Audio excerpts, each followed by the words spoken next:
हनुमान जी का लव के लिए संजीवनी बूटी लाना।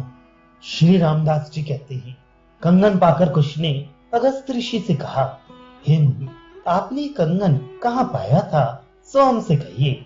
कुश की बात सुनकर अगस्त ने कहा, हे बस, आज के बहुत समय पहले इंद्र के बहुतेरे शत्रु समुद्र के भीतर घर बनाकर रहा करते थे। इंद्र के प्रार्थना करने पर मैंने समुद्र को चुल्लू में भरकर पी लिया। जब इंद्र ने अपने सारे शत्रुओं को मार डाला, तब दो द्वीपों के मध्य की सीमा को नष्ट देखकर इंद्र ने मुझसे समुद्र को फिर पूर्ववत बना देने की प्रार्थना की। तब मैंने मूत्र के मार्ग से फिर समुद्र को सजीव करके बहा दिया। उसी समय समुद्र ने मुझे उपहार के रूप में ये कंगन दिया था। अनेक प्रकार के रत्नों से जटित तथा सूर्य के तेज की भांति तेजोमय ये कंगन मैंने राम को दे दिया और राम ने इसे आज तुम्हें दिया है। मुनि की बात सुनकर कुश ने कहा, अब हमें कोई ऐसा उपाय बतलाइए जिससे लव जीवित हो जाए।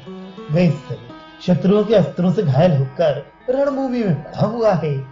कुश की बात सुनकर अगस्त ने कहा, उस समय जबकि जनकपुर के मार्ग में राजाओं ने भरत को मूर्छित कर दिया था, तब मुद्गल ऋषि के आश्रम से कल्याणदायिनी लताएं लक्ष्मण द्वारा आई थी। उसी प्रकार आज तुम मुद्गल के आश्रम से वह लता लाकर लव को भी जीवित कर लो, अथवा हनुमान जी को भेज दो, वे ही वो लता ले आएंगे।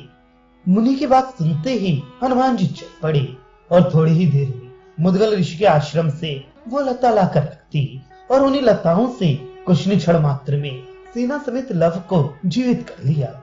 इतनी कथा सुनकर विष्णुदास ने कहा, हे गुरु, वे मृत संजीवनी लताएं मुद्गल ऋषि के आश्रम पर आकर कैसे रुक गईं? फिर जब वे इतने समीप थीं, तब लक्ष्मण की मूर्छा के समय जामवान ने हनुमान जी को द्रोणाचल पर क्यों भेजा? हे मनुष्य, मेरे ऊपर कृपा करके मेरी शंका का समाधान कीजिए। श्री रामदास ने कहा, जिस समय अपनी माता को छुड़ाने के लिए गरुड़ स्वर्ग की चोंच में अमृत कलश लेकर चले, तो मुद्गल ऋषि के आश्रम पर जाते ही कलश में से अमृत की एक बूंद वहां गिर पड़ी।